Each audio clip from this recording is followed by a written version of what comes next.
നബി തങ്ങൾ പറയുകയാണ്, ഇദാ ഫറഗ്തും മിന തശഹുദിൽ അഖീരി, അവസാനത്തെ തഹിയ്യാത്തിൽ നിന്ന് നിങ്ങൾ എപ്പോൾ വിരമിച്ചാലും ഫതഅവ്വദൂ മിൻ അർബഈൻ, 4 കാര്യങ്ങളെ തൊട്ട് കാവൽ തേടണേ.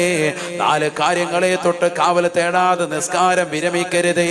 ഹബീബ് മുഹമ്മദ് മുസ്തഫ നബി തങ്ങളുടെ കൽപ്പനയാണ്. ആ കൽപ്പനയ്ക്ക് എതിരി നിൽക്കൽ നല്ലതല്ല.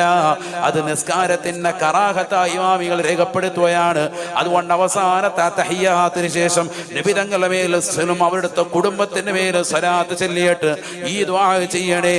അല്ലാഹുമ്മ ഇന്നി അഊദു ബിക മിൻ അദാബിൽ ഖബർ, ഖബറിന്റെ ശിക്ഷയെ തൊട്ട് കാവൽ തേടുന്നു അല്ലാഹ്. വമിൻ അദാബിൻ നാർ, നരകീയ ശിക്ഷയെ തൊട്ട് കാവൽ തേടുന്നു അല്ലാഹ്. വമിൻ ഫിത്ന മഹ്യാ വൽ മമാത്ത്, ജീവിച്ചിരിക്കുന്നവരുടെയും ജീവിത കാലഘട്ടത്തിലും മരണാസന്ന വേളയിലുമുള്ള ഏതെല്ലാം ഫിത്നകളുണ്ടതിന്